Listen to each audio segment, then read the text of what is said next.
Hello friends, welcome to Himalaya education scope. Friends, आज हम यहाँ पे अध्ययन करेंगे हिंदी व्याकरण से संबंधित महत्वपूर्ण एमसीक्यू प्रश्नोत्तरी का। ये जो एमसीक्यू प्रश्नोत्तरी है फ्रेंड्स, ये अपकमिंग एग्जाम सभी के लिए बहुत ही इंपॉर्टेंट है। अभी आपका यहाँ पे जो है यूके एसएससी और यूके पीएससी में एग्जाम है। अभी री एग्जाम है वीडियो और बीपीडीओ का। उसके बाद आपका केवीएस और एनवीएस के यहाँ पे एग्जाम है। तो केवीएस के लिए भी ये सीरीज जो है इम्पोर्टेंट रहेगी। और उसके बाद अगर आप ईएमआरएस भी देना चाहते हैं तो जिन भी अभ्यर्थियों का ईएमआरएस का पेपर भी है उनके लिए भी इम्पोर्टेंट रहेगा। बाकी अन्य कोई भी आप स्टेट एग्जाम देते हैं या सेंटर की एग्जाम देते हैं तो सभी के लिए इम्पोर्टेंट रहेगा। तो पहला क्वेश्चन रहेगा, निम्नलिखित में से कौन एक संयुक्त व्यंजन नहीं है। तो आप सभी जानते हैं कि संयुक्त व्यंजन कौन कौन से होते हैं। हमारे अक्ष, त्र, ज्ञ, श्र कौन कौन से होते हैं। अक्ष, त्र, ज्ञ, श्र। तो कुछ हमारे संयुक्त व्यंजन होते हैं, कुछ हमारे संयुक्ताक्षर होते हैं, कुछ हमारे द्वित्व व्यंजन होते हैं। तो द्वित अक्षर होते हैं, तो इनको हमें सभी को देखना होगा। अगर आप चाहते हैं तो इन पर मैं वीडियो लेके आऊँगा। तो यहाँ पे आपने देखा होगा कि अक्ष हो गया, त्र हो गया और ज्ञ हो गया, और दूसरा कौन सा होता है, श्र होता है। चार होते हैं, लेकिन जो श है ये क्या है, ऊष्म व्यंजन है।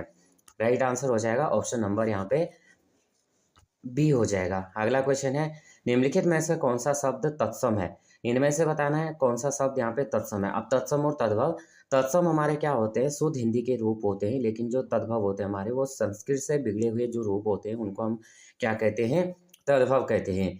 तो हमारा जो राइट आंसर क्या हो जाएगा, ऑप्शन नंबर ए हो जाएगा, अग्नि। संबंध कारक का चिन्ह क्या है। संबंध कारक का चिन्ह क्या है, मैं, पर, के लिए, रा, रे, री या से। तो कर्ता ने कर्म से, करण से, संप्रदान के लिए। तो यहाँ पे क्या है, हमारा जो तीन का राइट आंसर क्या हो जाएगा, सी हो जाएगा।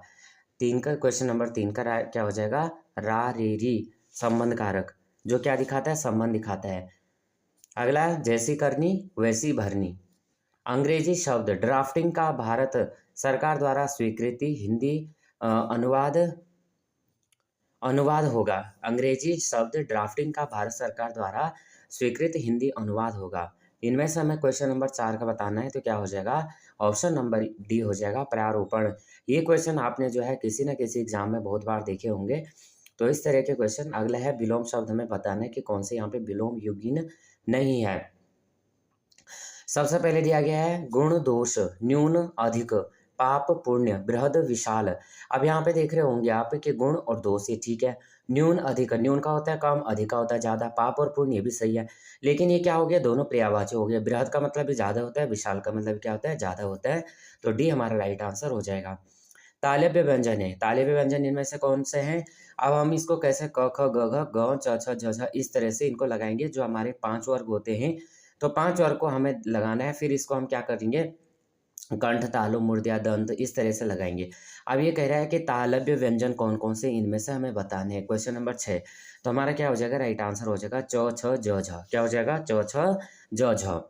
अगला, अंगुली पर नाचना का अर्थ होगा। क्वेश्चन नंबर 7 का क्या है, अंगुली पर नाचना का अर्थ है किसी की इच्छानुसार चलना। क्या हो जाएगा, किसी की इच्छानुसार चलना। दांतों तले अंगुली दबाना का अर्थ क्या होता है। Question number 8। तो दांतों तले अंगुली दबाने का अर्थ होता है ऑप्शन नंबर सी, ये हो जाएगा आश्चर्य करना। अगला क्वेश्चन है, किसी संस्था के 25 वर्ष पूरे होने पर होने वाले निम्नलिखित उत्सव के लिए शब्द है। क्वेश्चन नंबर 9 का क्या हो जाएगा फ्रेंड्स, बी राइट आंसर हो जाएगा, रजत जयंती। क्या हो जाएगा, रजत जयंती। कब, 25 वर्ष पूरे होने पर। निम्नलिखित में से उपसर्ग रहित शब्द कौन सा है। अब उपसर्ग और प्रत्यय शब्द आप सभी जानते हैं कि जो पढ़ते हैं शब्द के अंत में लगते हैं, उपसर्ग क्या लगते हैं, शब्द के आरंभ में लगते हैं। तो यहाँ पे हमें बताना है कि कौन सा शब्द ऐसा है जो उपसर्ग नहीं है जिसमें। तो क्वेश्चन नंबर 10 का हमारा क्या हो जाएगा, बी हो जाएगा, क्रोध। अगला है, यौर लव किस वर्ग के व्यंजन है। क्वेश्चन नंबर 11 हो जाएगा, यौर लव। तो कौन सा हो जाएगा, तालिब हो जाएगा, ऊष्म हो जाएगा, अंतस्थ हो जाएगा, ओष्ठ हो जाएगा। क्वेश्चन नंबर 11 का हमारा सी हो जाएगा, अंतस्थ व्यंजन। यौर लव हमारे चार अंतस्थ व्यंजन है। ऊष्म व्यंजन हमारे कौन से हैं, तीनों श और ह, श, श, ह, ये हमारे क्या हो जाएंगे, ऊष्म व्यंजन हो जाएंगे। और अंतस्थ व्यंजन यौर लव। अगला है, निम्नलिखित वाक्य का शुद्ध पद क्रम होगा। एक पानी का गिलास लाओ, पानी का एक गिलास लाओ, या एक गिलास पानी लाओ, या इनमें से कोई नहीं। क्वेश्चन नंबर 12 का हमारा क्या हो जाएगा, बी राइट आंसर हो जाएगा, शुद्ध पद क्रम होगा, पानी का एक गिलास लाओ। राम घर गया उसने माँ को देखा का संयुक्त वाक्य बनेगा। संयुक्त वाक्य, मिश्रित वाक्य और सरल वाक्य ये हमारे जो है हिंदी व्याकरण में। क्वेश्चन नंबर 13 में क्या हो जाएगा, यहाँ पे देखेंगे राम घर गया और उसने माँ को देखा। क्या हुआ, राम घर गया और उसने माँ को देखा। रोला के प्रत्येक चरण में कितनी मात्राएं होती हैं, रोला के प्रत्येक चरण में कितनी मात्राएं होती हैं, क्वेश्चन नंबर 14। तो यहाँ क्वेश्चन नंबर 14 तो क्या हो जाएगा, सी राइट आंसर हो जाएगा 24। राम रमापति कर धन लेहु, यहाँ कौन सा अलंकार है, राम रमापति कर धन लेहु, तो यहाँ पे कौन सा अलंकार है, क्वेश्चन नंबर यहाँ पे कौन सा है 15। तो इसका राइट आंसर हो जाएगा अनुप्रास अलंकार। अब यहाँ पे हमें सही वर्तनी बतानी है, कौन से यहाँ पे सही लिखा गया है। यहाँ पे है ज्योत्सना, ज्योत्सना, ज्योत्सना या ज्योत्सना। तो हमारा बी राइट आंसर हो जाएगा फ्रेंड ज्योत्सना। क्या हो जाएगा, आधा ज, फिर य में ओ की मात्रा, फिर क्या आएगा, आधा तो आएगा, स आएगा, फिर न में आ की मात्रा, क्या हो जाएगा ज्योत्सना। अगला देखेंगे हम, अगला है कवित्री, कवियत्री, कवियत्री या कवित्री। तो क्वेश्चन नंबर 17 का हमारा राइट आंसर क्या बन जाएगा, ए बन जाएगा कवियत्री।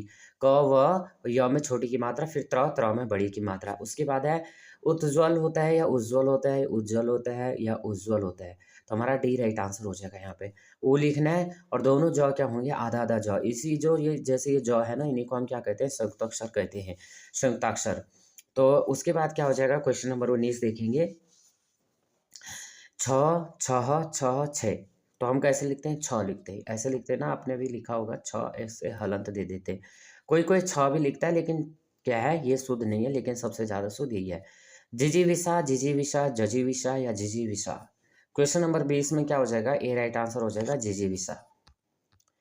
यहाँ उसके बाद है अनादर का हमें बताना है, यहाँ पे सही विलोम शब्द चुनने हैं। अनादर का मान, सम्मान, आदर, सत्कार। 21 में देखते हैं तो हमारा राइट आंसर सी होता है आदर। अभिज्ञ का हमें विलोम शब्द बताना है 22, तो यहाँ पे बी राइट आंसर हो जाएगा अनभिज्ञ।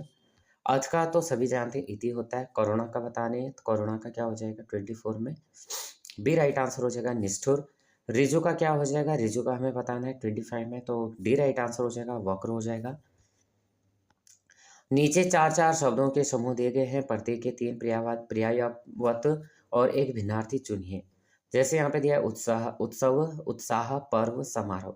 आप देखते होंगे कि उत्सव भी होता है, पर्व भी वो हम बोलते हैं, समारोह भी हम बोलते हैं, लेकिन उत्साह क्या हो गया, अलग हो गया। उत्साह यानी जब हमें किसी पर्व होता है, कोई चीज़ आती है, तो उसमें क्या होते हैं, हमारे उत्साह बढ़ते हैं, हमारे इच्छाएं बढ़ती हैं।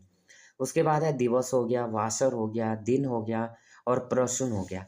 तो आपने देखा होगा 27 में, तो ऑप्शन नंबर डी हमारा क्या हो जाएगा, डी राइट आंसर हो जाएगा प्रसून।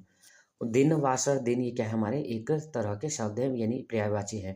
कनक हो गया, स्वर्ण हो गया, कनक हो गया, स्वर्ण हो गया, हीरक हो गया, हेम हो गया। तो 28 में क्या हो जाएगा, 28 में हमारा राइट आंसर हो जाएगा सी हीरक। अश्वहय तुरंग कुंजर 29 में देखेंगे, तो 29 में हमारा राइट आंसर क्या हो जाएगा, डी हो जाएगा कुंजर। अगला क्या है, बादल, पयोधर, वारिज, वारिद। तो 30 में हमारा राइट आंसर क्या हो जाएगा, सी हो जाएगा वारिज। अगला क्वेश्चन है 31 से 35 तक, सन्मार्ग में कौन सी संधि है, यहाँ पे हमें बताना है, संधि बतानी है। तो सन्मार्ग में कौन सी संधि हो जाएगी 31, बी राइट आंसर हो जाएगा व्यंजन संधि, सन्मार्ग। ज्ञानोदय में कौन सी संधि है 32 देखेंगे, तो 32 में ए राइट आंसर हो जाएगा स्वर संधि। निराधर में कौन सी संधि है 33, तो 33 का सी राइट आंसर हो जाएगा विसर्ग संधि। निम्नलिखित शब्दों में से किसमें विसर्ग संधि है 34, तो 34 का ए राइट आंसर हो जाएगा अतएव। निम्नलिखित शब्दों में से किसमें व्यंजन संधि है 35, तो सी राइट आंसर हो जाएगा सत्कार। अगला क्वेश्चन है, नीचे दिए गए शब्दों में प्रयुक्त समास के नाम का चयन कीजिए। पीताम्बर, अब पीताम्बर में कौन सा समास है हमें बताना है 36, तो कौन सा हो जाएगा बहुव्रीहि समास। चरण कमल में कौन सा समास है, तो ये हो जाएगा कर्मधारय समास।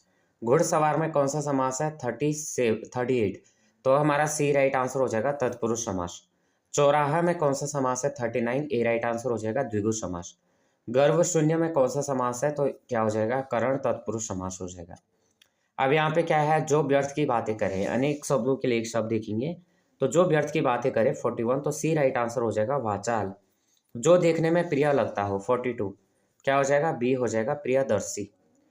एहसान न मानने वाला, एहसान न मानने वाला क्या हो जाएगा? कीर्तघन। उसके बाद क्या है? जिसे कठिनाई से जीता जा सके 44 तो 44 का क्या हो जाएगा? डी हो जाएगा दुर्जेय। बचपन और जवानी के बीच की अवस्था, बचपन और जवानी के बीच की अवस्था क्या हो जाएगा? 45 तो सी राइट आंसर हो जाएगा वयोसंधि। 45 से 50 में अब रिक्त स्थान भरने, तन को कपड़ा न डैश को रोटी। तो रोटी किसके लिए चाहिए हमें? पेट भरने के लिए, पेट को रोटी। तो 46 का हमारा क्या हो जाएगा? ए सॉरी, तन को कपड़ा न खाने को रोटी, ये हो जाएगा राइट आंसर। अगला क्वेश्चन, रोटी पेट के लिए चाहिए मतलब बट किसके लिए चाहिए? खाने के लिए। चमड़ी जाए पर न जाए, क्या न जाए? दमड़ी। डी 47 में डी। महात्मा बुद्ध करुणा के साक्षात्कार थे डैश, क्या थे 48 में? तो ए राइट आंसर हो जाएगा विग्रह। इनमें से डैश नहीं है, तो पुल्लिंग नहीं है, बचपन, वायु, समुद्र, कंघी 49। तो 49 का क्या हो जाएगा? बी हो जाएगा वायु। चुनाव क्षेत्रों का समय समय पर डैश किया जाता है 50 का यहाँ पे राइट आंसर हो जाएगा सी परिसीमन। क्या किया जाता है? परिसीमन किया जाता है। तो फ्रेंड्स यहाँ पे हमारे जो क्वेश्चन है, यहाँ पे टोटल हमारे क्वेश्चन है 50। आउट ऑफ 50 आपके कितने राइट आंसर बनते हैं आप कमेंट में बताना। वीडियो हेल्पफुल लग रही हो तो प्लीज़ वीडियो को लाइक शेयर और सब्सक्राइब करना। जय हिंद, जय भारत।